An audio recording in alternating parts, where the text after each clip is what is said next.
O Seasonas turi tokią pakrantę labai gražią. Ilgą Long Beach'o pakrantę, kur vilos stovi, restoranėlis, vėlgi čia žmonės sėdi, tikrai juda ir jų yra. Tai va, ką pavadinas įkūrė, tai įkūrė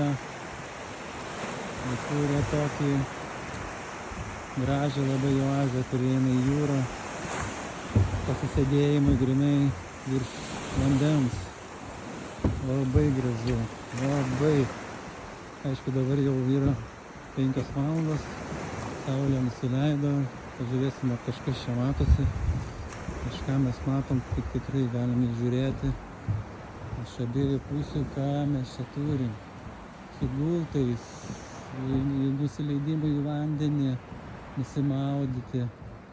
Nu super, negaliu atsižavėti tokiais vaizdais. Ir viskas čia yra Šiaurės Kipre. Tai, ką jums ten sako ir propaganda skleidžia apie kažkokias tai ten okupacijas kažkieno tai turkų ar ten dar kažką, tai žmonės pasidomėkit biškį giliau. Ta pati Wikipediją gal paskaitykit, ten viskas irgi parašyta, lygtais nešališkai labai. Tikrai žmonės čia investuoja.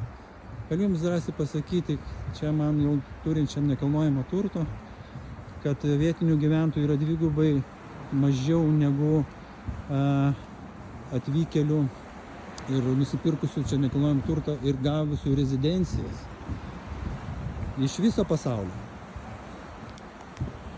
O kad susimąstykit.